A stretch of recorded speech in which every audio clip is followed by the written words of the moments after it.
Thank you for joining me again. My name is Wesley Boudreaux with the Retirement Group.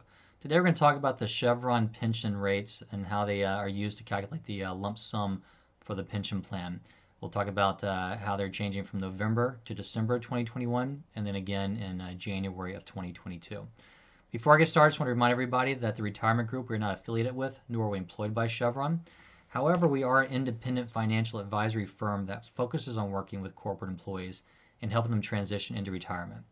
We've been doing this for just shy of 30 years, and we focus on about 20 some odd different companies. And the reason we focus on a few is it allows us to have a deeper understanding of your specific company plans inside and out. By understanding that, we can help you avoid a lot of different mistakes we see for Chevron employees who retire at different times. And it will allow us to help hold your hand through that process to make sure you maximize the benefits that Chevron does give you, so you have a higher starting value when you do retire. And we do have offices throughout the country, so rest assured if you want to sit down with myself or any of the other advisors face to face, we can still accommodate that. But obviously in these specific times, we can continue to do web meetings, emails, phone calls, fax, all that's available. Now, if there's anything you take us up on is that complimentary cash flow analysis we provide, which is essentially a financial plan. I know we've done it for a lot of individuals with Chevron, and if it's been over a year since we've updated it, it might be beneficial to give us a call to run an update as well, given all the changes in the markets as well as interest rates and how they affect the lump sum calculations. Now, the cash flow analysis is going to be specific to your company plan. It's going to let you understand the best day to retire. We can compare different retirement dates. We can also compare the difference between the pension lump sum versus the annuity. So you know what these options look like, not just now, but in 10, 20, 30 years down the road as well. Now, for Chevron employees, it really depends upon where you started, but there's some different pension plans, but most of them are all going to be your classic defined benefit plan. And so maybe you start at Chevron, maybe you start at Unical, Gulf, Texaco. There's a lot of different starting points that all transitioned into Chevron. So as far as the choices on the pension plan, what we're going to be looking at is you do have the option to take it as an annuity, which is really what the formula is based to determine. They look at your years of service, your final average pay, and a crediting amount to determine how much they're going to give you as a monthly income for the rest of your life. That's your single life annuity. From there, all the other options you can use to deviate from that. Maybe you want to add a period certain to it, so you make sure it's paid out over 10, 15, or 20 years in case something happens to you sooner rather than later. Or maybe you're married and you want to make sure you're covering a spouse as well. You can have a joint survivor. There's also a unique option that Chevron gives you, which is a uniform option where you can get the same amount before and after Social Security kicks in. So you'll get a higher amount before Social Security. Once Social Security kicks in, then they'll drop it a little bit, so you have an even amount throughout retirement. The one we're going to talk about today is the lump sum. What they do is they actually use interest rates to determine how much of a lump sum they need to give you for you to essentially go out there and recreate that annuity yourself. They look at your age and they look at life expectancy tables to determine how many more months of payments they would otherwise have to give you. Then they look at the current interest rates to determine the net present value of that amount they would have to give you for you to go out and recreate that yourself. So before we get started, let's talk about how much are you going to get and what the key elements are. The biggest thing to remember is you want to make sure you add up your points above 55. And the points are looking at your age and your years of service. Let me go ahead and zoom in on here so it's a little bit easier. But if we take a look at the highlighted options, for somebody that's over 55 points, and let's say that they're 60 years old, that's where you max out the pension, where you get the 100% level of the pension. So let's say that you're 60 years old and you've retired, and you are over 55 points, which would be the case being 60, you'll get 100% of your pension. However, if you went earlier, let's say you went at age 55 and commenced it right then, you'd only be getting 75% of your pension. So there's just a 5% drop per year that you go earlier on this, and it's actually day by day. So if you were to go at 57 and a half, then it's going to be proportionally covered there. So it would actually be 12.5% reduction. Now, that doesn't mean that you have to retire and commence your benefits immediately. We work with a lot of individuals, especially if we're looking at interest rate changes and they're on the way down, where we suggest that they retire and defer their benefits a little bit so they actually get the bump in the age penalty, but also get the bump in the pension calculation, which we'll go over here in just a moment and how that affects the lump sums. So As far as interest rates and how they're going to affect your Chevron pension plan, again, this has no bearing if you're taking the annuity. But if you're taking the lump sum, as I mentioned before, they use interest rates to determine the net present value, and they use the segment rates, which are the first, second, and third segment rates following the Pension Protection Act.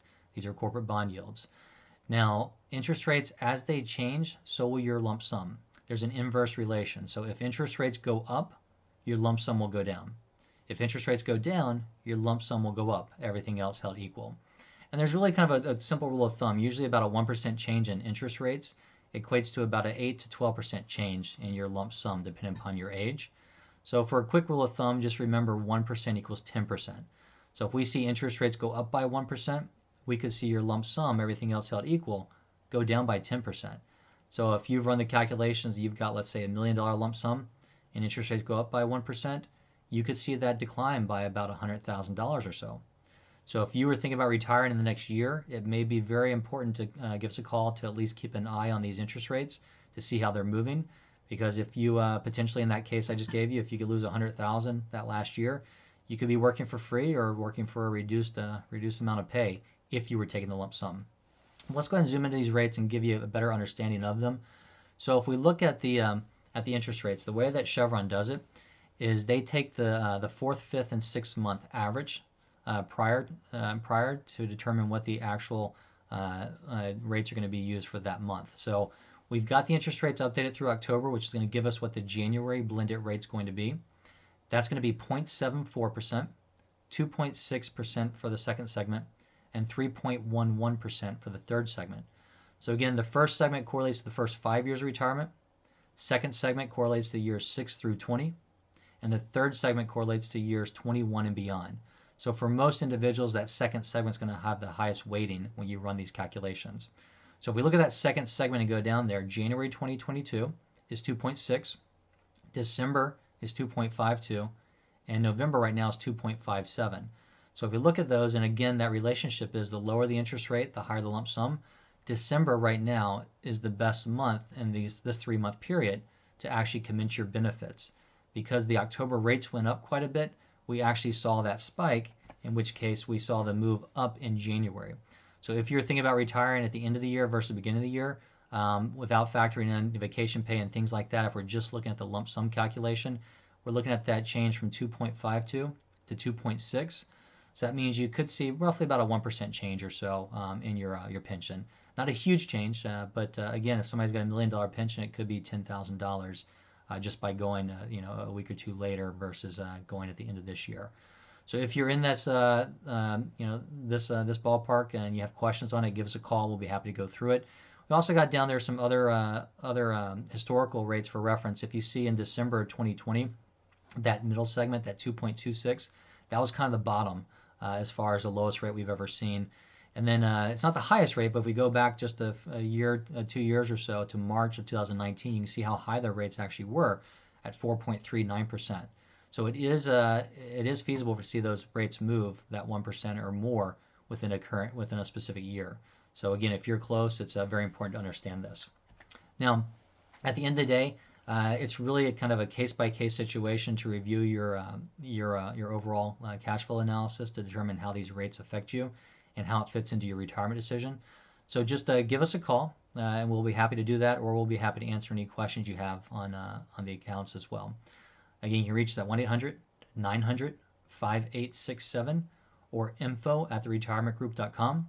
Or if you're tech savvy and hold your phone up there, we got a couple QR codes if you want to schedule an appointment with myself or one of the other advisors in the office. Just go ahead and schedule that through the meeting link. Or if you want to follow us on LinkedIn and make sure that you get updated on all the interest rate updates as well as all the changes in Chevron, you can do that as well. But at the end of the day, I want to thank everybody for taking some time to join us. I want to remind you again that Retirement Group, we are an independent financial advisory firm. We're not affiliated with, nor are we endorsed by Chevron. But I hope everybody has a great day, and feel free to call us with any questions.